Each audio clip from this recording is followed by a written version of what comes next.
নমস্কার বন্ধুরা, আমার আরও একটি দিন শুরু হচ্ছে সকাল থেকে এই বাবার পুজো দিয়ে।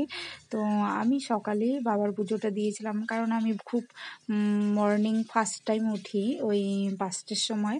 তো তখন আমি মর্নিং ওয়াক করে এসে স্নান সেরে বাবাকে পুজো দিয়ে তারপর আমার সব কাজ বাজ শুরু হয়। তো এখানে আমি পাশে বসেছিলাম, আর আমার বর পরে উঠেছিল ঘুম থেকে। তো ও তো সব কিছু জানে না, তাও আমি একটু বলে বলে দিচ্ছিলাম।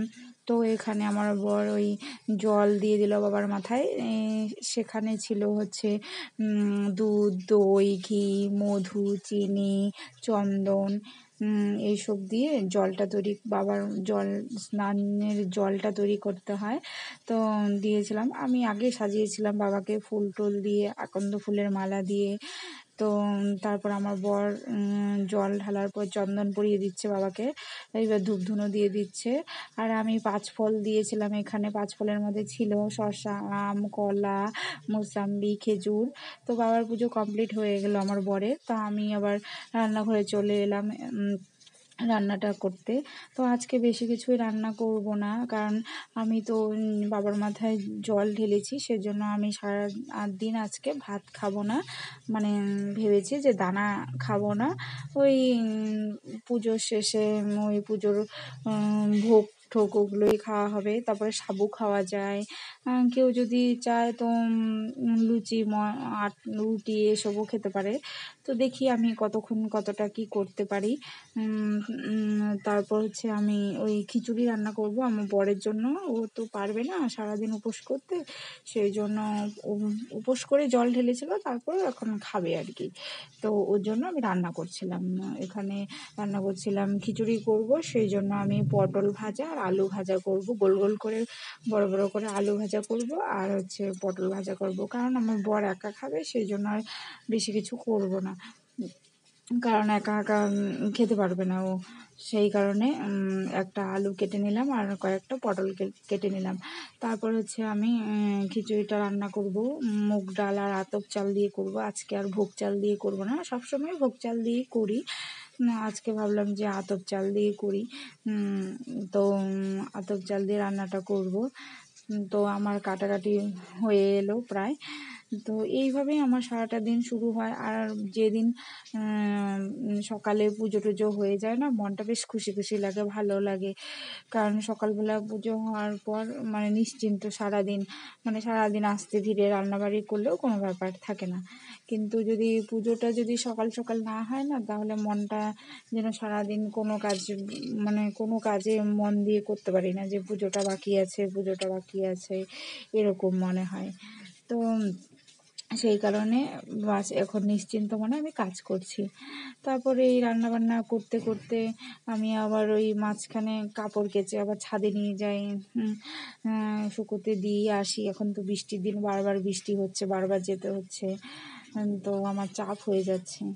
আর দেখুন আমাদের এই ঘরটা কিন্তু বেশি ভালো না, কারণ হচ্ছে আমরা কোয়ার্টারে থাকি। তো তো জানেনই তো কোয়ার্টারগুলো কেমন একটু ভাঙাচোরা হয়, একটু নোংরা টাইপের হয়। তো আমাদেরও সেই টাইপেরই ঘর, কারণ এগুলোকে আমি যতই ঘষি, যতই পরিষ্কার করার চেষ্টা করি, এগুলো কোনো দিন সেইভাবে ভালোভাবে পরিষ্কার হবে না, এগুলো ওঠে না।